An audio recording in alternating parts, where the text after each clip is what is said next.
ሰላም everybody እንኳን ወደ ቢትኮይን ኢትዮጵያ ተመልሳችሁ በደህና መጣችሁ። በዛሬው ቪዲዮ we're going to be providing የማርኬት አፕዴት በአሁኑ ሰዓት ላይ ቢትኮይን በትናንትናው ዕለት it has broken through a resistance level that we had for several weeks ባለፉት ሳምንታት በጣም ከብዶት ነበር ከዛ ሬዚስተንስ ማለፍ በትናንትናው ዕለት ግን አሪፍ አልፈኗል። የ3% ሩላችንንም ፉልፊል አድርጎልናል። እዚህ ጋር እንደምትመለከቱት እዚህ ጋር አሁን የምታዩት ቢትኮይን እዛ ወደ 80,000 አካባቢ ከደረሰ በኋላ ላይ ሰፖርት እዚህ ጋር አግኝቶ 3 ጊዜ ያላችሁ 1 2 3 አራት ጊዜ ለመውጣት ከዚህ ሬዚስተንስ ሌቭል በጣም ሞክሮ ነበረ፣ አልቻለም። በትናንትናው ዕለት ግን it has increased more than 5% Bitcoin. Still today it's increasing a lot. ስለዚህ ይህንን ሬዚስተንስ ፉሊ ሪከቨር አድርገን ከዚህ ወጥተናልና I think about so we have increased about 3% ከነበረን ሬዚስተንስ እዚህ ጋር ከምትመለከቱት ዛሬም ፓምፕ እያደረገ ነው ቢትኮይን እና ከዚህ በፊት አውርተን ነበረ ይህንን ሬዚስተንስ ሌቭል ካለፈ በኋላ መጀመሪያ አንድ ፕሮቫይድ አድርጋችሁ ነበር አንድ ኢንሳይት ወደ ላይ ከመሄዳችን በፊት የ2005 አፕሪል ሎውን ስዊፕ አድርገን ወደ ላይ እንሄዳለን ብያችሁ አውርቼ ነበረ። It didn't happen that way. አሁን ላይ it seems like the most probable thing that's going to happen is ወደ ላይ ነው መሄዳችንን የምንቀጥለው። I think the trend has been broken. We have found a bottom here. The support region at 84k has provided us a very good support. ከዚህ በኋላ ወደ ላይ ነው የምንሄደው ብዬ ነው የማስበው። ነገር ግን በብዙ ቪዲዮዎች አስረድቻችኋለሁ we're not going to go up to new all time highs. That's not at least what I think.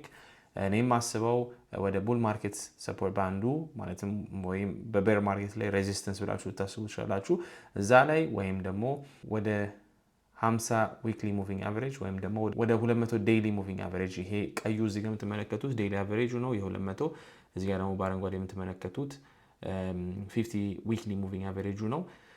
So yeah, I think Bitcoin is going to this region here.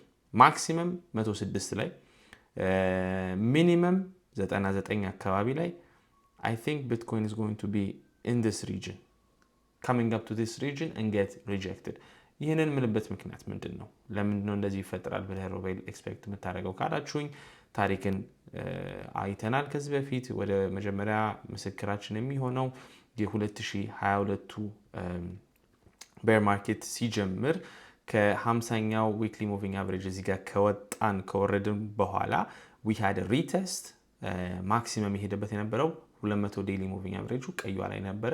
ከቡል ማርኬቱም አልፎ ከ50ም አልፎ እዛ ላይ ደረሰ፣ ሪጀክት ተደረገ። ከዛ በኋላ we had a deeper bear market. ባለፈው ደግሞ ሌላ ኮምፓሪዝን አድርገን ነበር ከ2019 ጋር 2019 ላይ of course it was a mini bear market ስለዚህ የሳይክል ቶፕ ላይ አልነበረም ይህንን የምናወራው ነገር ግን በፌደራል ሪዘርቭ የኳንቲቴቲቭ ታይትኒንግ ጊዜ ላይ ስለነበርን ከዛ ጋር ነበር ያነጻጸር ነው። እዚህ ጋር እንደምታዩት ከወረድን በኋላ አንድ ጊዜ ከቡል ማርኬት ሰፖርት ባንዱ ተመልሰን ሪቴስት አድርገን ነው ተመልሰን we had an even deeper downward. ተመሳሳይ ነገር 2018 ላይ where is it እዚህ ጋር ከወደቅን በኋላ እዚህ ጋር እንደምትመለከቱት ከቤር ማርኬት የሚጀምረው የምንለው እዚህ ከ50 ዊክሊ ሙቪንግ አቨሬጅ ወርደን ከሁለት ሳምንት በላይ ስናሳልፍ ነው። ብዙ ቪዲዮዎች ላይ አስረድቻችኋለሁ። እዚህ ጋር ከወረደ በኋላ we retested it እዚህ ጋር በሚገርም ሁኔታ 200 ዴይሊ ሙቪንግ አቨሬጁ እና 50 ዊክሊ ሙቪንግ አቨሬጁ ተመሳሳይ ፖይንት ላይ ነበሩ። እዚህ ጋር ሪጀክት ተደረገ። ከዛ በኋላ we had a deeper downward movement here. ለዚህም ነው ተመልሶ ሪጀክት ይደረጋል ብዬ እዚህ ጋር ኤክስፔክት የማደርግበት ዋነኛው ምክንያት I don't know where exactly is going to get rejected ግን maximum 106 ላይ ስጡት minimum ደግሞ እዚህ 50 weekly moving average ላይ ከ101 እስከ 106 የሚለው ሪጅን ጋር ሪጀክት ተደርጎ ተመልሰን ወደታች እንወርዳለን ብዬ ነው ኤክስፔክት የማደርገው። ወደታች ወዴት ካላችሁኝ በብዙ ቪዲዮዎች ላይ አስረድቻችኋለሁ። I still expect it to go down to the 200 weekly moving average እዚህ ጋር በነጭ የምትመለከቱት እዚህ ጋር ነው ቢትኮይን የሚሄደው ነው ብዬ ኤክስፔክት ማድረገው። እዚህ ጋር ተመልሰን ሪቴክስ ካደረግን በኋላ ተመልሰን እዚህ አካባቢ ላይ እንሄዳለን ብዬ ነው የማስበው። this is the update that I provided to you.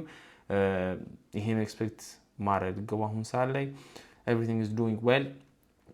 ኢቴሪየም is also doing well ተመሳሳይ ነገር ቢትኮይን እዛ ጋር ደርሶ ሪጀክት ሲደረግ I think everything is going to go ወደ ታች ቤር ማርኬት ነው ብዬ ነው 2016 ኤክስፔክት የማደርገው።